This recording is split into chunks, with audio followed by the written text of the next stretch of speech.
عزیزم ز بی‌طاعت در جوانیست، که پیری لحظه ها این ناتوانیست. عزیزم ز بی‌طاعت در جوانیست،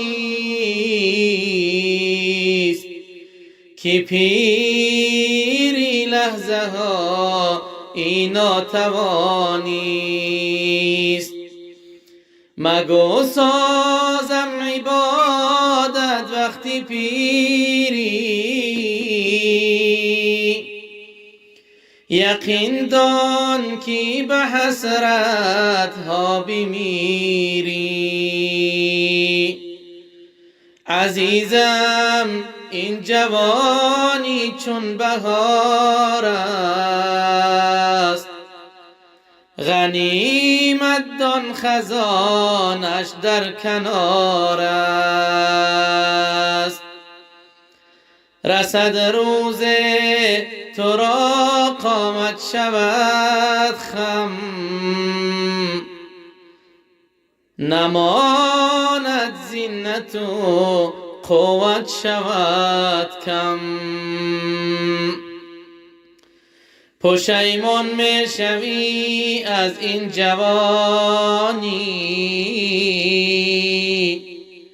غنیمت دان که آن دم ناتوانی.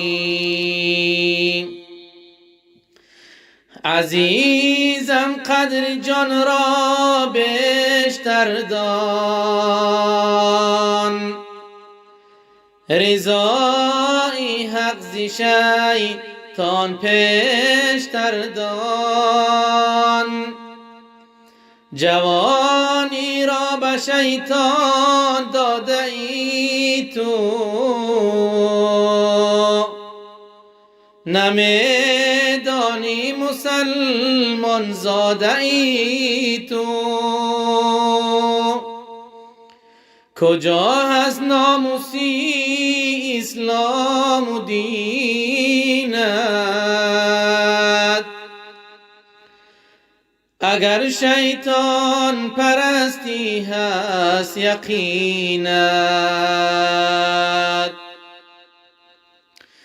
جوانا جانی من برخیز از خواب، مده از دست این روزهای نایاب. جوانی می رود باری دیگر نیست، رسد پیری جوانی را اثر نیست. حذر کن که تو را شیطان نبازد،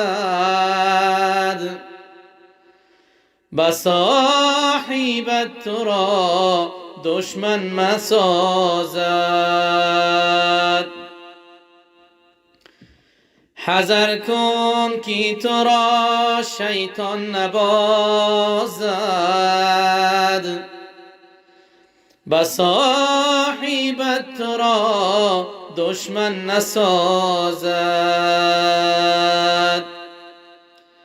جوانی را ببخش در راه معبود،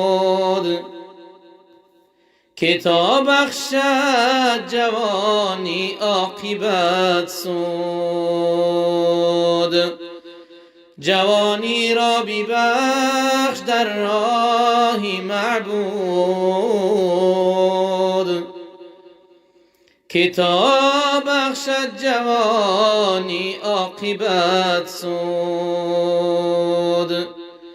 که تا بخشد جوانی عاقبت سود.